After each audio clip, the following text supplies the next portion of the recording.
Sekarang saya sudah berada di Masjid Agung Tegalsari. Masa reses DPR dimulai sejak 16 Juli sampai 17 Agustus. Saya akan mengunjungi salah satu home industri yang dirintis oleh pemuda asal Liverpool angkat trofi Liga Inggris 2019-2020. Trofi Liga Inggris akhirnya sudah berada di tangan Liverpool. Penyerahan dilakukan usai The Reds mengalahkan Chelsea di kandang. Liverpool menjalani laga kandang terakhir di Liga Inggris dengan menjamu Chelsea Kamis 23 Juli 2020 dini hari. Beserta Jurgen Klopp tampil gemilang dengan mengalahkan The Blues dengan skor 5-3. Liverpool membuka keunggulan lewat tembakan keras Naby Keita di menit ke-23 sebelum dikanakan oleh Alexander Arnold di menit ke-38 lewat sebuah tendangan bebas. Georginio Wijnaldum kemudian mencetak gol ketiga Liverpool di menit ke-43. Jelang turun minum, Chelsea mencetak gol balasan melalui Olivier Giroud memanfaatkan bola muntah dari sepakan William yang ditepis Alisson Becker.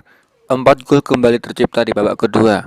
Setelah Liverpool menambah gol lewat Roberto Firmino, Chelsea sempat mendekat berkat gol Tammy Abraham dan Christian Pulisic. Namun gol Oxlade-Chamberlain di menit ke-84 memantapkan kemenangan Liverpool. Di akhir laga, penyelenggara Premier League menyerahkan trofi juara ke Liverpool. Jordan Henderson menjadi pemain yang mengangkat trofi tersebut pertama kali. Ini adalah trofi Liga pertama Liverpool sejak 30 tahun terakhir. Liverpool menyegel gelar Liga Inggris saat Manchester City takluk dari Chelsea 1-2 pada pekan ke-31 di Stamford Bridge, Jumat 26 Juni 2020. Liverpool yang belum bertanding ketika itu mengoleksi 86 poin dan sudah tidak bisa disusul City selaku rival terdekat. Liverpool masih menyisakan satu pertandingan lagi di Liga Inggris. Mohamed Salah dan kawan-kawan bakal bertandang ke markas Newcastle United pada Minggu 26 Juli 2020 malam waktu Indonesia Barat.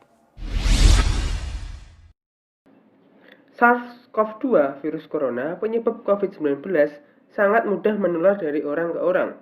Para ilmuwan berlomba-lomba menemukan cara untuk menghentikan penularan virus corona yang hingga kini belum juga teratasi. Dikutip dari detik.com, Wakil Kepala Bidang Penelitian Fundamental Lembaga Biologi Molekuler Ejikman, Profesor Herawati Sudoyo dalam diskusi via Zoom, Jumat 24 Juli 2020, kan sesuai namanya virus corona memiliki bentuk seperti corona atau mahkota. Tonjolan dalam mahkota tersebut dinamakan spike karena mirip paku. Tonjolan itulah yang nantinya menempel dan menghubungkan virus dengan sel manusia, sehingga protein spike tersebut yang harus dilemahkan. Jika bisa membuat spike yang merupakan protein dari virus tidak berdaya, maka virus itu tidak akan menginfeksi manusia. Profesor Hera menambahkan bahwa di dalam virus corona terdapat genom yang terdiri dari 4 protein aktif, yaitu spike protein untuk memasukkan virus, membran protein untuk melindungi DNA virus, small envelope protein terdapat di dalam membran, dan nukleokapsid protein bagian paling dalam. Di antara keempatnya, protein spike jadi target pengembangan vaksin. Ketika selalu memberikan undangan-undangan, sore jam 2 undangan, paginya kita berundangan. Kita ini bukan lembaga negara yang kemudian kita berhadapan dengan stakeholder. Kesepakatan pada aksi 16 Juli 2020 antara perwakilan demonstran dengan DPR RI untuk tidak membahas terkait Omnibus Law pada masa reses menjadi polemik. Masa reses DPR dimulai sejak 16 Juli sampai 17 Agustus 2020.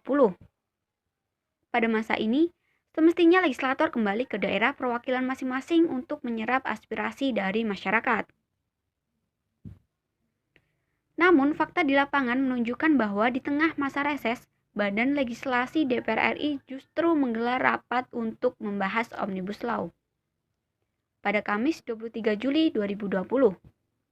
Hal itu pun menyulut kekecewaan dari massa aksi yang hadir dalam audiensi.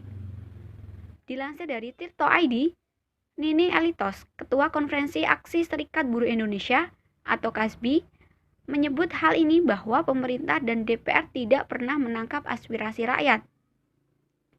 Masyarakat dan buruh getol menolak disahkannya RUU Omnibus Law ini, mengingat dampak yang ditimbulkan RUU Cikal akan merugikan para pekerja dan buruh. Namun, RUU tersebut akan menguntungkan pihak investor dan mengancam lingkungan agraria. pada akhirnya akan menindas kelompok marginal seperti warga miskin dan masyarakat adat.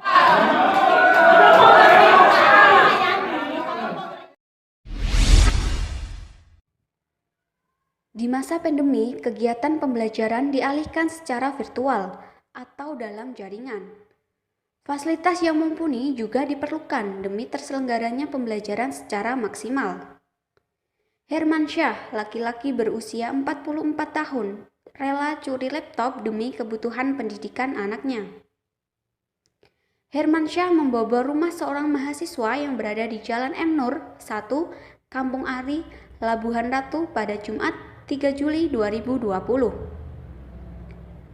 Hermansyah mencuri lantaran anak pertamanya baru memasuki jenjang pendidikan SMP dan pembelajaran dilaksanakan secara online. Namun, laptop hasil curian tersebut belum sempat dipakai oleh sang anak. Aksinya sudah terendus dan polisi melakukan penyelidikan. Aksi nekat Hermansyah membuat warganet simpati. Warganet bernama Oryan Hidayat menyampaikan pesan yang ditulis dalam kolom komentar berita online Radar Lampung. Oryan Hidayat meminta alamat Hermansyah dan mengatakan bahwa salah satu rekannya ingin membelikan laptop untuk pendidikan anak Hermansyah. Viral, kue klepon tidak islami. Begini faktanya. Dunia maya dihebohkan dengan kue klepon yang tidak islami. Bahkan, hal tersebut menjadi trending teratas di Twitter. Bukan hal tabu lagi jika memicu banyak perdebatan di antara para netizen. Supaya tidak bingung dengan apa yang terjadi, beginilah fakta klepon sesungguhnya. Filosofi klepon. Klepon adalah salah satu kuliner tradisional khas Jawa dan sudah ada sejak tahun 1950-an. Makna klepon sendiri yaitu petunjuk dalam laku hidup. Klepon, singkatan dari kanthi lelaku mesti ono, yang arti dalam bahasa Indonesia yaitu dengan laku prihatin pasti ada jalan keluar. Klepon adalah lambang kelembutan, ketepatan, kesabaran, keuletan, serta ketelitian. Kandungan klepon sendiri terdiri dari bagian terluar yaitu lapisan hijau berasal dari beras ketan yang dicampur dengan daun pandan lalu bertabur parutan kelapa. Dan isinya yang menggugah selera tersebut berasal dari gula merah yang dilelehkan. Saat memakan harus mingkem supaya merasakan manisnya gula aren. Artinya, untuk menemukan makna hidup, diamlah, rasakan ke dalam dirimu, kamu akan menemukan solusinya.